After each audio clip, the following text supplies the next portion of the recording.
Hello friends, कैसे हैं आप लोग। आप सबका स्वागत है हमारे जावा की वीडियो ट्यूटोरियल में। आज हम बात करेंगे प्रोग्रामिंग के वो मैजिकल टूल्स जो हमारे कोड को रिपीट करता है। हाँ, वो है हमारे लूप्स का यूज़ करके हम टास्क ऑटोमेट कर सकते हैं, को प्रोसेस कर सकते हैं और एल्गोरिथम को एफिशिएंटली एग्जीक्यूट कर सकते हैं। चलिए दोस्तों, सबसे पहले हम लोग देखते हैं कि व्हाट इज़ लूप्स। लूप एक प्रोग्रामिंग कॉन्सेप्ट है जो एक सेट ऑफ इंस्ट्रक्शन को रेपिटेटिव तौर पर एग्जीक्यूट करने में मदद करता है। ये एक ऐसा मैकेनिज़्म है जिससे हम किसी ब्लॉक ऑफ कोड को बार बार चलाते हैं, जिससे हम टास्क को ऑटोमेट कर सकते हैं, डेटा को प्रोसेस कर सकते हैं और एल्गोरिथम को एफिशिएंटली एग्जीक्यूट कर सकते हैं। इमेजिन करो आपके पास एक लिस्ट है जिसमें 100 आइटम्स हैं और आपको हर एक आइटम पे कुछ एक्शन करना है। इंस्टेड ऑफ मैनुअली लिखना for item 1 then for item 2 and so on, आप एक लूप का यूज़ करके ये टास्क ऑटोमेट कर सकते हैं। वो लूप्स इन प्रोग्रामिंग लैंग्वेजेस में अलग अलग तरीक़ों से इम्प्लीमेंट किए जाते हैं, जैसा कि while loop, for loop, do while loop, for in loop, for of loop और नेस्टेड लूप। हर लूप का अपना यूज़ केस होता है और ये स्पेसिफिक रिक्वायरमेंट को एड्रेस करने में मदद करते हैं। चलिए दोस्तों, हम इनको एक एक करके देखते हैं। तो सबसे पहले हमारे पास वाइल लूप। वाइल लूप एक ऐसी साइकिल है जो जब तक चलती है जब तक कोई कंडीशन ट्रू है। कंडीशन हर इटरेशन के पहले चेक होती है। तो चलिए इसको एग्जांपल से हम लोग देख लेते हैं। मैं अपना कोड एडिटर ओपन कर लेता हूँ। यहाँ देखिए, मैंने स्क्रिप्ट में लिखा लेट काउंट इक्वल्स टू 0। फिर मैंने वाइल लूप लगाया। वाइल लूप काउंट, यहाँ पे मेरा जो काउंट है वो 0 है, ठीक है। यहाँ पे मैं क्या कर रहा हूँ, काउंट इज़ लेस देन 5। अब मैं यहाँ पे क्या कर रहा हूँ, document dot right iteration count. फिर यहाँ पे क्या कर रहा हूँ, मैं ब्रेक लगा दे रहा हूँ ताकि वो मेरा एक लाइन बाय लाइन आए। फिर मैं यहाँ पे कर रहा हूँ काउंट प्लस प्लस। अब ये क्या कर रहा है, अब ये यहाँ पे जाएगा काउंट, फिर यहाँ से आएगा, फिर ये काउंट प्लस 1 होगा, फिर 1, फिर यहाँ पे वापस आएगा ऊपर वो, फिर एक और काउंट होएगा। जब तक ये चलते रहेगा तब तक 5 ना हो जाए। तो देखिए मेरा आउटपुट यहाँ पे आया है, इटरेशन 0, इटरेशन 1, इटरेशन 2, इटरेशन 3 और इटरेशन 5। यहाँ पे हम लोग ने कंडीशन दी है काउंट इज़ लेस देन 5, तो इसकी वजह से वो 4 तक ही रन होगा, उसके बाद वो फॉल्स हो जाएगा। तो ये था हमारा वाइल लूप। अब हम लोग देखते हैं डू वाइल लूप। तो दोस्तों, डू वाइल लूप भी वैसे ही है, लेकिन ये गारंटी करता है कि कोड ब्लॉक कम से कम एक बार एग्जीक्यूट हो, क्योंकि कंडीशन फर्स्ट इटरेशन के बाद चेक होती है। अब इसके अंदर देखते हैं हम लोग इसको एग्जांपल से।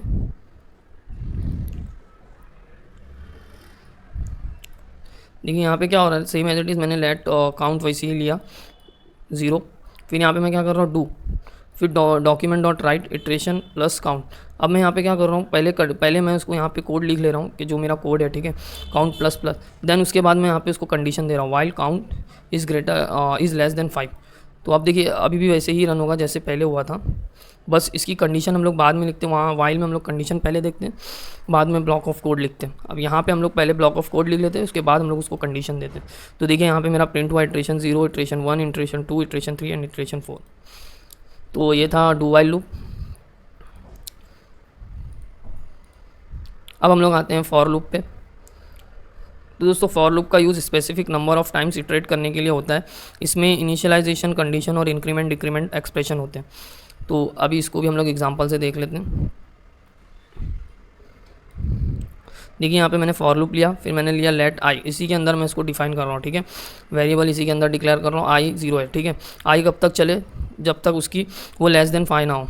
यहाँ मतलब इसमें भी 4 तक ही चलेगा।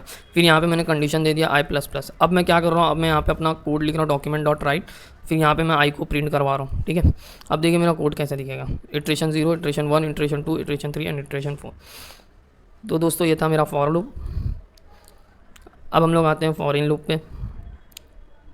फॉर इन लूप ऑब्जेक्ट के प्रॉपर्टीज़ पे इटरेट करने में हेल्प करता है। अभी जैसे यहाँ पे एग्जांपल में देख लेते हैं हम लोग इसको, तो और बेटर समझ में आएगा आप लोगों को। देखिए यहाँ पे मैंने लिया कांस्टेंट पर्सन, एक ऑब्जेक्ट बना रहा हूँ मैं यहाँ पे। उसके अंदर मैंने लिया नेम जॉन और एज 30 और जो जॉब है वो डेवलपर है, ठीक है। अब मैं क्या कर रहा हूँ, for let key in a person document dot write key plus, फिर मैं यहाँ पे ले रहा हूँ पर्सन की की, ठीक है। यहाँ पे मैं की प्रिंट करवा रहा हूँ, की क्या आएगा, नेम आएगा, और पर्सन की क्या आएगा, जॉन आएगा। तो देखिए यहाँ पे मैंने एक एक करके सबको लिया, इसके अंदर वो जाएगा, फिर इसमें देखेगा लेट की में देखेगा नेम मिलेगा उसको, फिर उसका क्या है, उसकी की क्या है, पर्सन मिलेगा वो जॉन आएगा। फिर यहाँ पे वापस जाएगा, फिर वो एज देखेगा, यहाँ पे इसकी की है, फिर ये पर्सन की है, फिर ये एक की है, फिर ये एक पर्सन की है। तो देखिए यहाँ पे मेरा आउटपुट आया नेम जॉन, एज 30 और जॉब डेवलपर। तो फॉर इन लूप इस तरीके से काम करता है।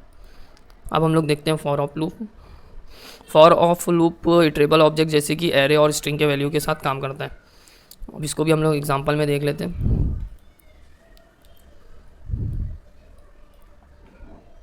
इसको मैं थोड़ा बड़ा कर लेता हूँ। अब देखिए यहाँ पे क्या हो रहा है, यहाँ पे मैंने लिया कांस्टेंट कलर, ठीक है, रेड ग्रीन और ब्लू। उसके अंदर एक एरे बनाया, उसके अंदर मैंने लिया रेड ग्रीन और ब्लू। तो ये क्या कर रहा है, फॉर लूप लाइक, देखिए यहाँ पे फॉर ऑफ लूप लग रहा है। तो देखिए यहाँ पे मैंने लिया लेट कलर ऑफ कलर्स। अब मैं क्या कर रहा हूँ, डॉक्यूमेंट डॉट राइट कलर। तो देखिए कैसे यहाँ पे दे रहा है रेड ग्रीन, ये सेम एज इट इज़ जैसे हम लोग फॉर ईच करते हैं वैसे ही है, बस इसके थोड़ा सा सिंटैक्स अलग है। तो ये था हमारा फॉर ऑफ लूप। अब हम लोग देखते हैं नेस्टेड लूप। तो दोस्तों नेस्टेड लूप्स वो होते हैं जो लूप्स के अंदर होते हैं और ये कॉम्प्लेक्स पैटर्न और मल्टी डायमेंशनल डेटा स्ट्रक्चर के लिए यूज़ होते हैं। तो देखिए फॉर एग्जांपल हम लोग इसके एग्जांपल देख लेते हैं। देखिए यहाँ पे मैंने पहले एक लूप लिया, फॉर लूप लिया यहाँ पे, उसमें मैंने दिया लेट i इक्वल्स टू 0, ठीक है। फिर वो कब तक चलेगा, 3 तक, i प्लस प्लस यहाँ पे मैंने उसको वो दिया इंक्रीमेंट। और फिर यहाँ पे मैंने डॉक्यूमेंट डॉट राइट लिखा। फिर यहाँ पे मेरा आउटर लूप इटरेशन जो भी था मैंने वो लिखा। फिर यहाँ पे मैंने i को दे दिया कि i प्रिंट हो, ठीक है। फिर मैंने वापस से उसके अंदर एक और लूप चलाया लेट j करके, ठीक है। लेट j नाम से यहाँ पे वेरिएबल बनाया, उसको दिया वैल्यू 0। फिर यहाँ पे वो 2 इज़ लेस देन 2। अब देखिए यहाँ पे क्या होगा, जैसे मैं मतलब j प्लस प्लस किया यहाँ पे, ठीक है। फिर मैं डॉक्यूमेंट डॉट राइट में j प्रिंट करा रहा हूँ। अब देखिए यहाँ पे वो पहले आउटर लूप चला, ठीक है, आउटर लूप चला, देन उसके बाद यहाँ पे ये 2 लूप चले 1 0 और 1। फिर क्या हुआ, फिर यहाँ पे देखिए वो चला, यहाँ जब तक उसकी कंडीशन देखिए 3 है लेस देन, तब तक वो चलते रहेगा। पहली बार चला 0 टाइम, फिर वो चला सेकेंड टाइम, फिर वो चला थर्ड टाइम। देखिए यहाँ पे loop outer loop iteration 1, outer loop iteration 0 और आउटर लूप इटरेशन 2। अभी जहाँ पे मैं जितनी भी यहाँ पे अभी समझ लिया, यहाँ पे मैंने 5 दे दिया, तो ये देखिए कितनी बार चलेगा, 5 टाइम्स चलेगा 0 to 4 तक। देखिए ये पहली बार चला, ये सेकंड टाइम चला, ये थर्ड टाइम चला, ये फोर्थ टाइम चला और ये 5th टाइम चला। अभी मैं इसको 3 कर देता हूँ यहाँ पे और इसको मैं चलाता हूँ 4 टाइम। तो देखिए अभी अंदर का जो इनर लूप है वो 4 टाइम चलेगा, ठीक है। ये 1 टाइम, ये 2 टाइम, ये 3 टाइम और ये 4 टाइम। ये देखिए इसमें भी देखिए 1 टाइम, 2 टाइम, 3 टाइम, फिर ये 4 टाइम। फिर देखिए वापस से इसमें सेकंड इटरेशन में भी हम लोग देख रहे हैं 1 time, 2 times, 3 times and 4 time. तो दोस्तों ये था हमारे नेस्टेड लूप। तो दोस्तों ये थे कुछ लूप्स जो हम कोड में चला सकते हैं। लूप को सही तरीके से समझना और उसे यूज़ करना हर कोडर के लिए क्रूशियल है। अगर कोई डाउट है तो आप कमेंट में पूछ सकते हैं। Keep smiling and happy coding. Thank you.